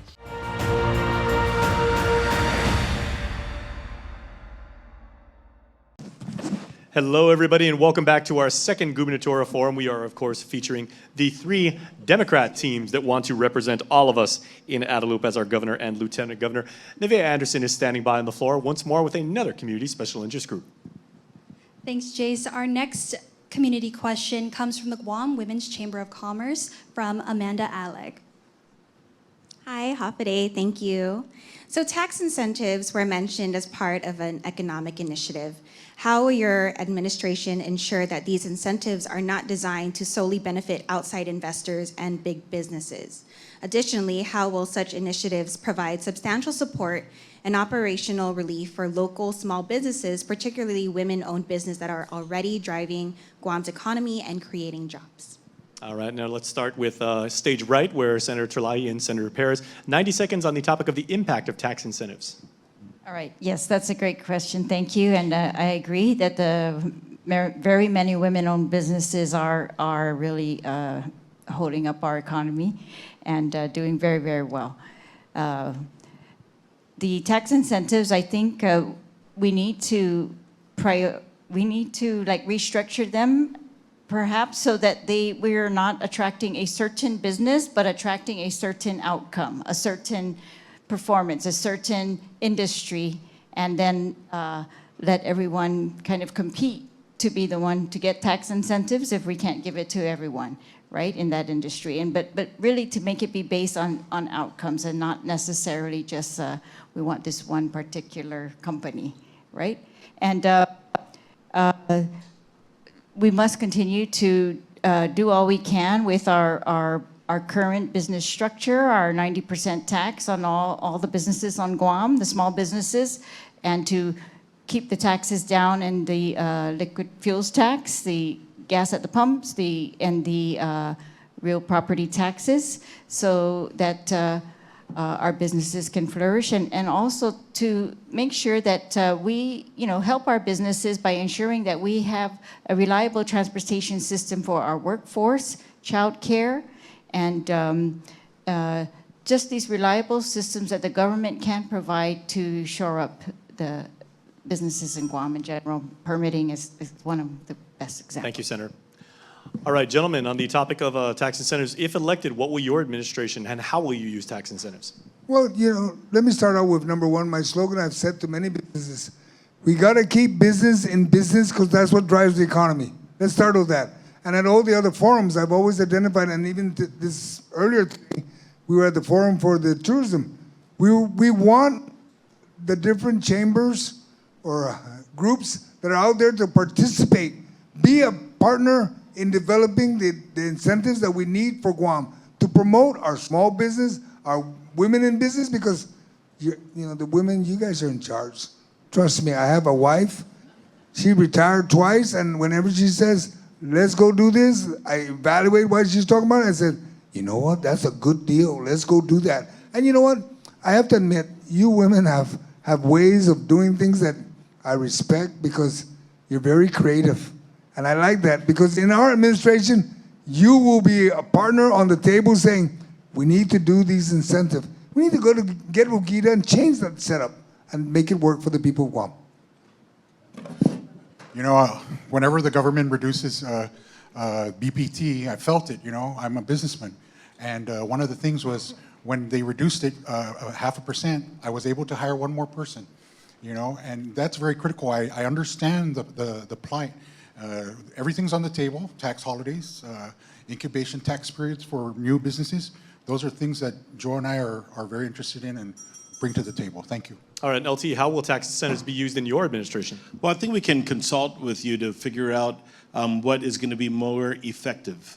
You know, we have a very different business environment right now where we have opportunities perhaps to incentivize the big businesses to do business with the local business. Local businesses have some edges. They're able to mobilize here faster. And sometimes it's going to also be making sure that they have assets. So when it comes to maybe getting preferential treatment for leases or for government contracting, those are all things I think that can be on the table. What I'd like to see is, you know, and what I've been observing, there's a whole bunch of small cottage industry businesses that I see developing all over. And I think one method is going to be to deregulate. You know, we have some environmental health rules that make it limiting for villages and the best empanada maker to sell their stuff a bit more liberally than they are right now. And so I think we can also take a look and see what the business regulations are that we can get rid of. We're very risk averse on this island. And we also are famous for putting in rules and regulations that get outdated and it takes forever for you to change them. And I think empowering you to, and other people like you to kind of give us a good roadmap would be much more efficient than some of the other stuff we've seen. Thank you so much. Thank you. Our next question is from Ms. Tanya Eubanks from Got Your 671. Hafide, good evening, and thank you for this opportunity. So many veterans don't only want to be thanked for their service. They want to know that they're still valued after they take off the uniform. While many veteran benefits are provided by the federal government, there is still an important role for the government of Guam in helping bridge the gaps. How will your administration ensure that Guam's veterans are not only honored, but meaningfully supported? What specific commitments will your administration make to expand access to mental health services, strengthen peer support and community-based veteran programs, and ensure that veterans and their families have the resources they need to live healthy, connected, and supported lives? So ultimately, how will you ensure that no veteran on Guam feels forgotten, alone, or left behind from this government that serves them? Very good question. Gentlemen, you have 90 seconds. I attended a funeral of a veteran, and it was the mortuary or the funeral manager that presented the flag, and there were several veterans in attendance, and we spoke after that. We said, "How come nobody called us to attention? You know, why is the funeral manager giving the flag? You know, it could have been one of us." And Joe and I understand this because we're both veterans, and we do understand honor and sacrifice and duty, and we're going to bring that to and not leave anybody behind in that regard. You know, when we're talking about veterans, number one, and we want to talk about when they're being recognized, when they're being buried, the National Guard had a program set up. I'm going to assume now it still exists, that they're supposed to, every time a veteran's identified, an Army veteran is identified, or any other branch, all the different branches are being informed on Guam, the Navy, Air Force, Coast Guard, and they're being recognized. And when we want to talk about their health care and getting help, we need to make sure we support building a veterans hospital or clinic outside the gate, because I tell you what, that's a monster to have to struggle to get in the gate. We need to find a way to get that done, and we'll get the veterans to be part of this administration to get involved. We're both veterans, and we support the veterans. Thank you, Senator. How about the Tenorio Barnes administration on the topic of support for vets? I want to say that I'm really biased on this question because I have 3 generations of military service in my family. But my belief is that we need to be at the same table and we need a relationship of mutual respect and shared ideas. And as being a part with my Republican colleague, Senator Bora of the U.S. Veterans Association, we've shared a lot of the veteran concerns that are happening here on Guam, from building that hospital outside to a lot of the services that can have public-private partnerships as it relates to services, but we need to work together. Building a clinic connected to this new hospital is one way we could recognize them, because we would be able to front load that cost, knowing that the U.S. Veterans Affairs is not going to be able to expand their clinic on up there at Navy Hospital. And so that's one area. Veterans also have an issue of self-identifying. I helped establish the Veterans Treatment Court when I was the administrator at the judiciary. I noticed that even when veterans were getting into trouble, they didn't want to self-identify because there had been a period of alienation. They felt let down. And I think that when we approach veterans and design programs, consulting and incorporating them into making the decisions is the way to go. And I think that appreciate your service and all the work that you're doing, along with a lot of nonprofits on this island. Sijus Masi. All right, and senators, on the topic of support for vets so that truly no one is left behind. So thank you, Tanya, for that question, and thanks to many of the nonprofits that help to bridge the gaps that government fails to fill.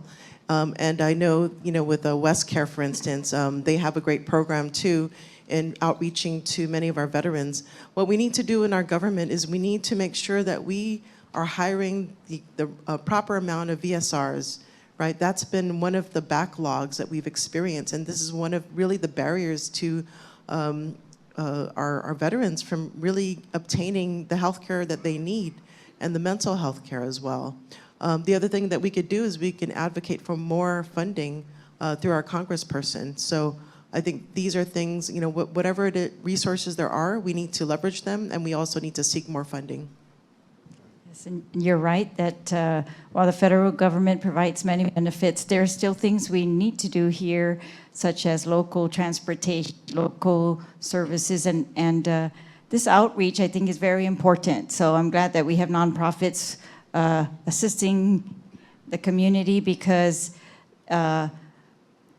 reaching them really has been an issue, because as they don't only not self-identify, yeah, they're kind of adverse sometimes, and I think we've been trying to be very creative to be able to count them accurately. So we've, by law, asked the mayors to, when they do their residential verifications, that they confirm veterans in their villages, and Department of Revenue and Taxation as well. Thank you, Senator. Our next question is from Lices Santos of the Micronesia Climate Change Alliance. Climate change compounds existing challenges on Guam: more destructive and frequent storms, unchecked military expansion on indigenous land, and threats to our aquifer. With recent federal funding cuts in environmental protection and social welfare programs, how do you plan on integrating environmental justice and community-focused solutions in your policy decisions and budget priorities? LT, you're up first. Well, it begins with putting in robust local funding for Guam Environmental Protection Agency. The reality is federal leadership now with the Trump administration has eliminated these pathways, and any environmental justice funding has now been eliminated. Those were opportunities for us to go in and delve into some of the complicated problems that we have. Because of the high industrial use of Guam over the last 82 years, there are environmental challenges, and you have to have a mature relationship with the federal government and able to talk to them and hold a firm line. So, open pit burning, deep sea mining, even, recognizing that the programmatic agreement can still be improved are all things that we have to do. Whoever's elected governor and lieutenant governor, our big responsibility is to safeguard the land of Guam, especially the waters, because we're borrowing this from the future generations. And we are really must be able to push and enable so many programs that help us recover. This is why I've been leading sustainable development efforts. So I'm really looking at agriculture a lot and making sure that the younger people are involved. Right now, I have to say I'm impressed because this is the largest number of young people that are interested and are conscious of environmental stewardship and protection that we've ever had on the island. Thank you, LT. Madam Senators. Thank you for that question. This is something that I've been really focused in my terms as senator. I've passed over 40 laws. A large of that is environmental laws. And anything from overhauling the Safe Drinking Water Act to banning open burning. And I have also a current bill about conservation easement. And so this is really, in addition to stopping what is bad, we need to also encourage what is good. And so this conservation easement bill would encourage, hopefully, our landowners to take part in conservation of these really critical areas, whether it's heritage sites or it's our aquifer. And so we really need to encourage the positive behaviors with our laws. And this is something, as Lieutenant Governor, I really would follow through with many of these environmental policies that I'm very well versed in.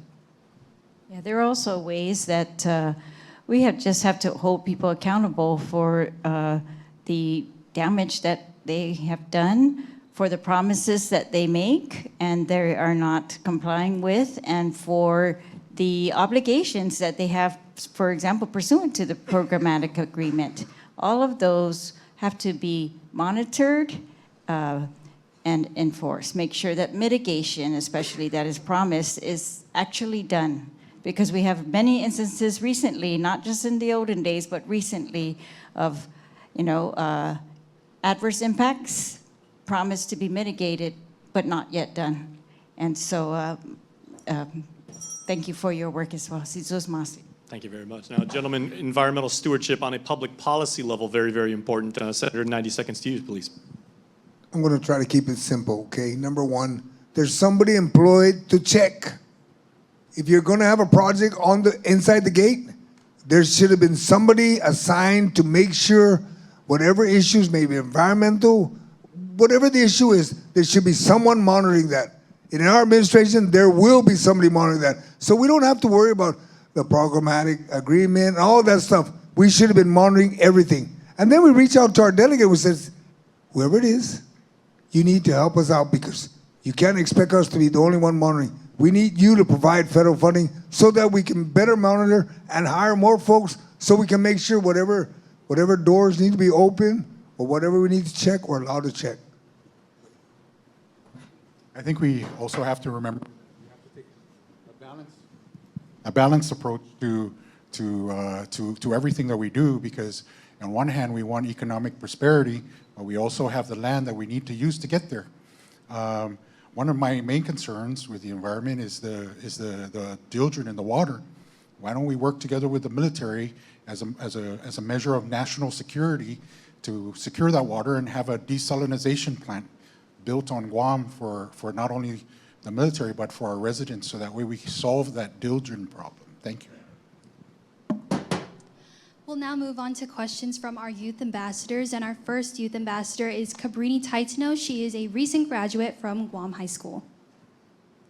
Hafa candidates, and thank you for the opportunity to represent Guam's youth in tonight's forum.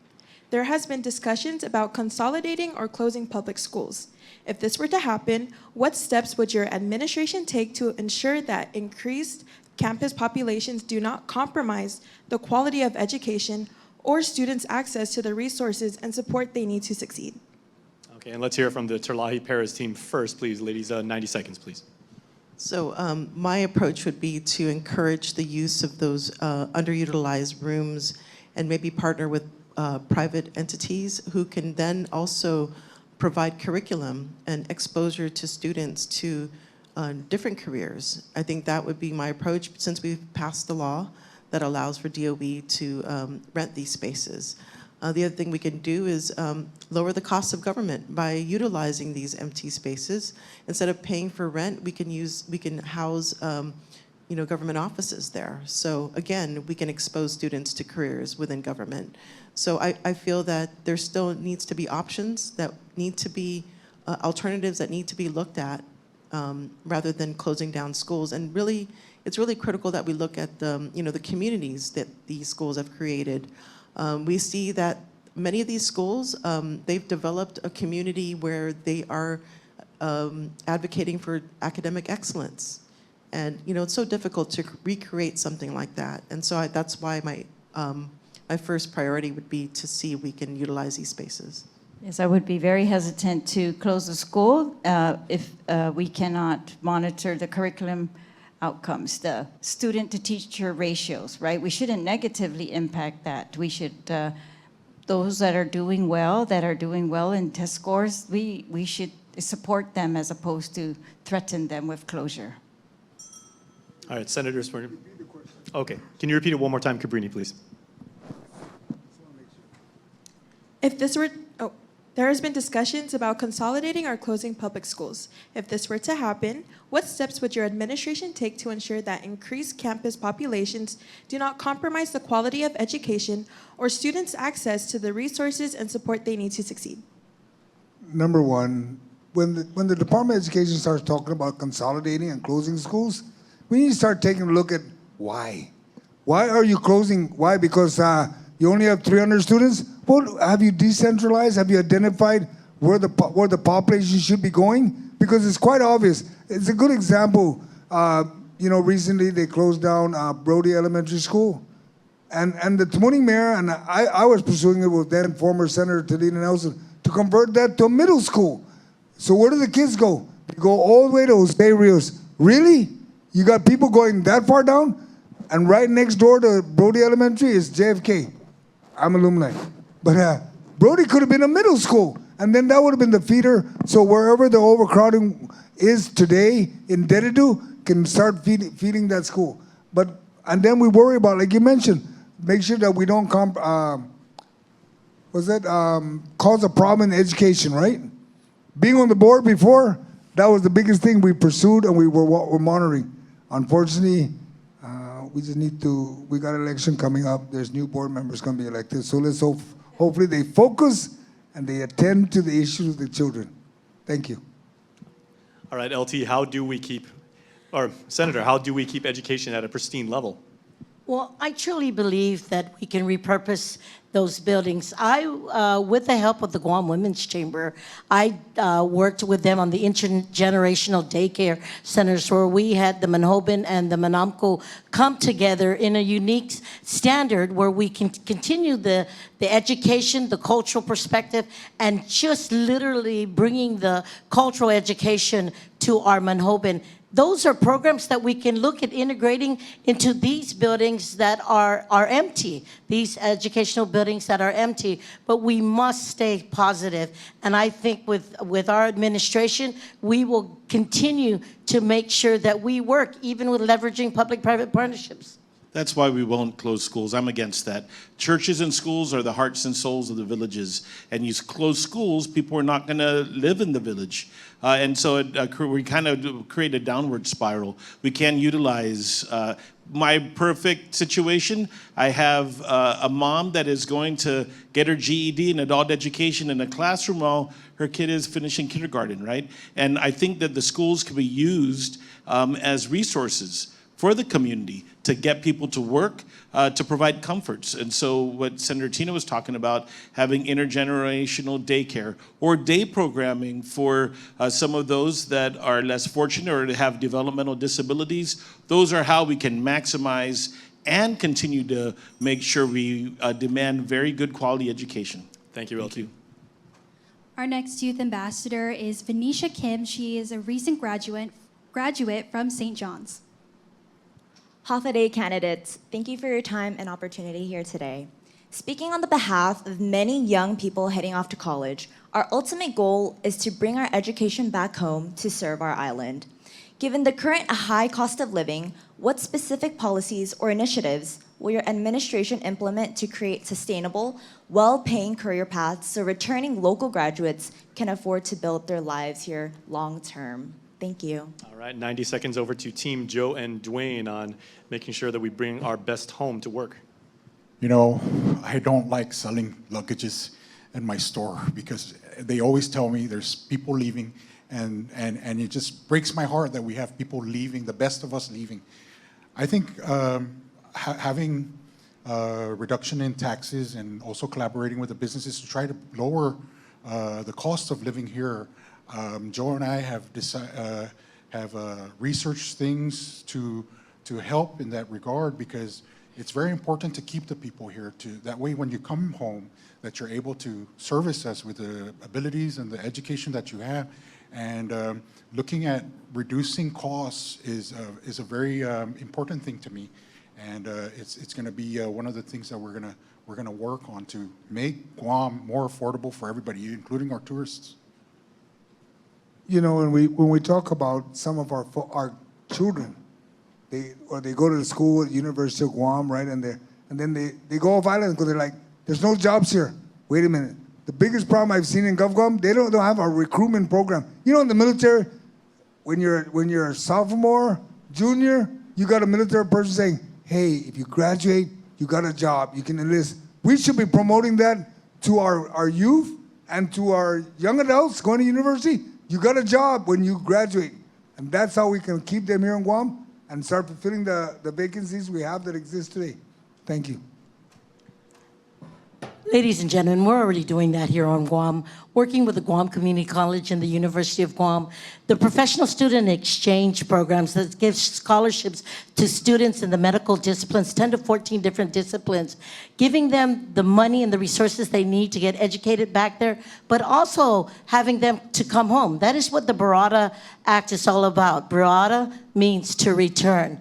Also working closely with the New York Institute and the University of Guam, who just initiated a MOU, a Memorandum of Understanding, where our own doctors can literally come home and intern here and then do their residency back where they need to do, but come back home to serve our community. And I'm so glad that Talent Ahmed and that organization has stepped up to the plate to make sure that we bring the expertise home.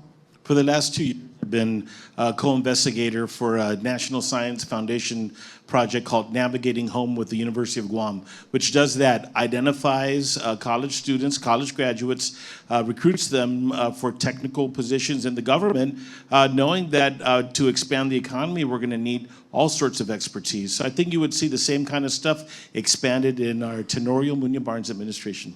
Thank you, and congratulations on your graduation. All right, and then senators, how do we get students with advanced degrees, advanced experience, advanced skills to do advanced work here at home? Yeah, that's a very good. Sorry, that's a very good question, and thank you for that question. You know, I think it's a multi-pronged approach, right? So we really need to lower the cost of living.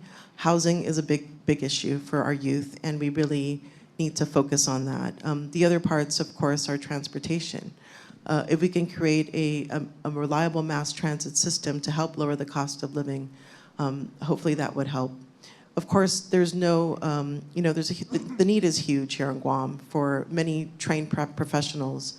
And, I've always believed that, we have to give back to our community. If that's enough for you to stay, I mean, I hope that is, but, I myself was part of that brain drain, to be honest. But I came back because I wanted to serve our island. And, I think, if you, for youth that are thinking about where to go in the world, Guam provides a unique, I think it's a higher level of training. And if you can survive here, you can survive anywhere, I think. And, I think it's a challenge, if you're up for the challenge. We are looking for innovators here to help solve our problems.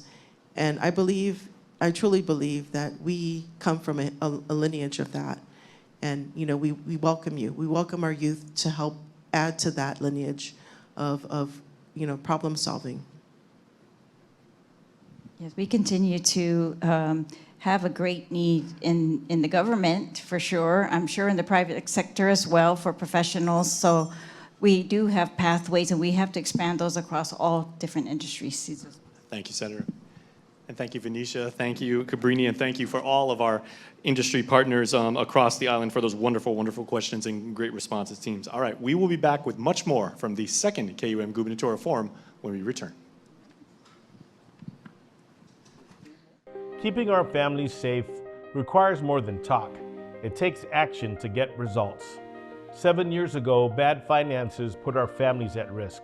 Officers were stretched thin and not being paid enough. Equipment was old or broken, and our communities felt it. My priorities were restoring order, fixing the budget, and paying our officers more. We led that work, and the results are real. We've kept more than 1,000 pounds of methamphetamine off of Guam streets. The street price of meth has nearly tripled, a clear sign that supply has been disrupted. And federal officials have credited our local work and partnerships for these gains. Talk doesn't keep our people safe, partnership does. Stable funding does. And as a community working together, we will deliver even better results for our families. I'm Josh Tenorio. And I'm Tina, and we approve this message. When families feel safe, communities grow stronger. Senator Chris Duenas passed the Malik Act to put more officers on our streets and confront the meth crisis hurting too many of our people. He led efforts to expand affordable housing through the additional dwelling unit and advanced nitrate bills. And now he is authoring his second balanced budget that protect essential services while supporting private sector jobs. Steady leadership, real results. Re-elect Chris Duenas. He's focused, balanced, and ready. I'm Chris Duenas, and I approve this message. Half a day, I'm Therese Terlahi. And I'm Sabina Perez. As your senators, you've seen us fight for lower fuel and utilities costs, lower real property taxes, for the Chamorro Land Trust and affordable housing, to stop meth from entering our island. For your environment, to remove abandoned vehicles and illegal dumping, for fairness in procurement, and for resources of the government to benefit all the people of Guam. We've been fighting for you, and that's why we're running for governor and lieutenant governor. Please vote Terlahi Perez. A vote for us is a vote for Guam. I am Therese Terlahi, and I approve this message. Breathe the difference, stand up strong, fight for what's right all day long. When she leads, we all agree the future's bright with Bernie.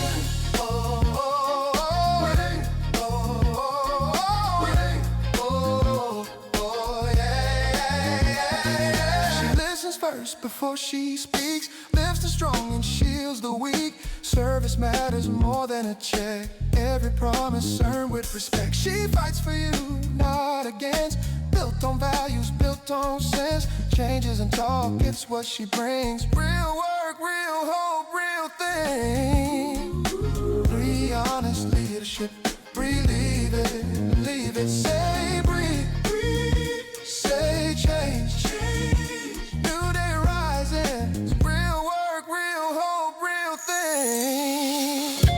I'm Sabrina Salas-Matznani, and I approve this message.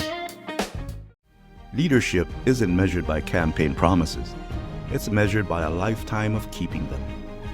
For years, Tony Ada has delivered results for the people of Guam.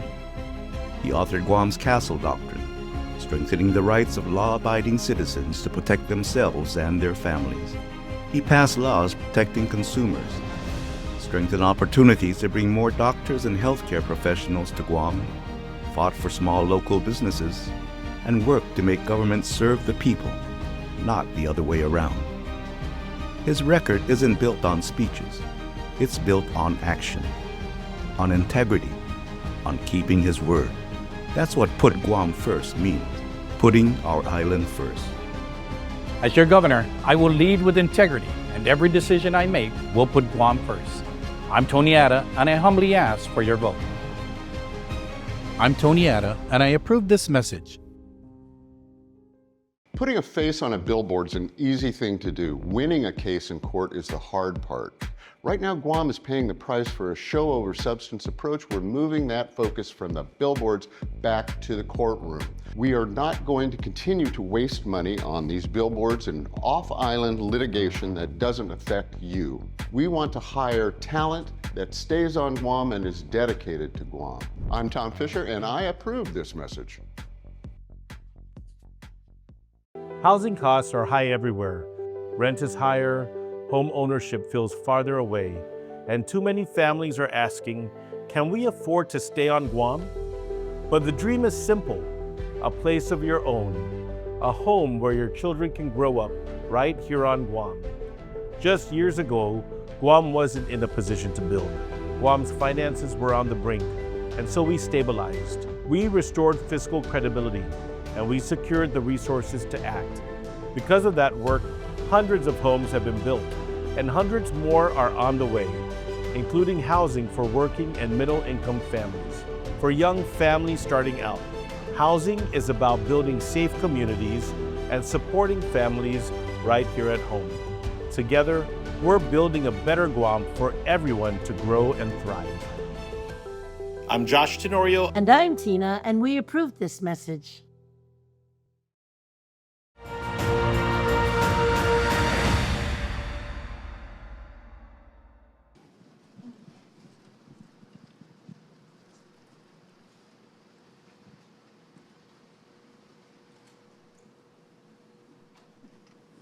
Hafa Day, everybody, and happy Liberation Day and Biba Liberation once more. Now, while all three teams are still actively on the campaign trail, and we do appreciate all three teams giving us some of their time, especially for the sitting senators who were working on the budget today, for all of you who went to the GHRA's forum today, and to come here and participate in our forum. It's been a true honor to interact with you and with our special interest groups. We'd like to give them all some time for their parting shots about why they deserve your vote when you head to the polls on August 1st. Each of them has 90 seconds, and leading off, we are going to start with Senator Therese Terlahi and Senator Sabina Perez. Hafa Day, everyone, and I just want to thank everyone for listening in to this forum. And I just want to say that Senator Therese Terlahi and myself, you know our records. We work very hard, and we accomplished what we set out to do. And when people asked us to run, we heard the message that we need a reset in government. And you know us that we fight for what is right. We fight against special interest, and we're going to fight for your interest so that everyone here can thrive here on Guam. Yeah, we ask that you look at each of us, the candidates, and you make the choice of how Guam is going to go forward. You make the choice of who you're going to rely on, who's going to tell you the truth, who's going to focus on your quality of life, who's going to bring the resources of the executive branch to help you and your families and to ensure that we have a prosperous Guam for our students and children to remain on Guam and come back to Guam. This election is a defining moment for Guam, and the power to shape our future is in your hands. And we ask you to join us and to help us to save our island together. And we humbly ask for your vote in this primary election. Please vote, and vote for Guam. Vote Terlahi Perez, number 1 on the Democrat ballot. Sizus Masi. Thank you, Senators, and very well done. And now, with their parting shots, 90 seconds to Senator Joe San Agustin and former Senator Dwayne St. Nicholas. I'm going to stand up for this. Absolutely, sir. You know, it's a great honor to be here and stand here before you. I never thought in a million years that I'd ever stand here before you and doing what I'm doing, but I'm here because of you. And I'm so thankful that Joe has invited me to run with him. It's always been my thing to make people happy. It's always been my thing to see people, to lift them up and see them thrive. Joe and I want to give you a government that you can trust, that's full of hope, and I'm very honored to be here. We're gonna give you a government that you'll be proud of. Joe and I see obstacles and challenges as opportunities. And you've seen it by my work, what I've done in the private sector. And when I left the legislature, I said, I don't know what the Lord would bring for me, and maybe I have a rendezvous with destiny. But here I am, and it's only because of you. And so I'm thankful, and I want to let you know that Joe and I are here for you. We're going to give you honest, good, transparent leadership. Thank you. See, and Dwayne now got me to stand now with him. But you know what? For the people of Guam, you want change? You want accountability? You want transparency? This is the team to vote. We're number 3 on the ballot. But you know what, people of Guam? It's about you. It's about the people of Guam. It's not about Dwayne or me. No, it's about the people of Guam. We're here to help the people of Guam. That's our only focus.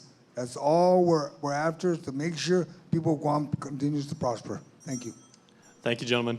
And now, with their 90 seconds, Lieutenant Governor Josh Tenorio and Senator Tina Rose Munia-Barnes. 82 years ago, our people came together to turn this war-ravaged island into one of the best places to live in the entire world. I'm confident in our people. Let's Go Guam is the expression of that confidence, that we are going to overcome any challenge because we have so many more opportunities before us. I'm for Guam because I believe in the youth. And I really believe that the best days are ahead. And the best days are ahead. We're going to lead you with honesty, integrity, and trust. And I guarantee you that every day that we work hard, that we wake up, we will do our best and work the hardest for you. Please vote for Tenorio Muñoz Barnes, number 2. Ladies and gentlemen, my partner is calm under pressure, clear in a crisis, and focused on the people who need us the most.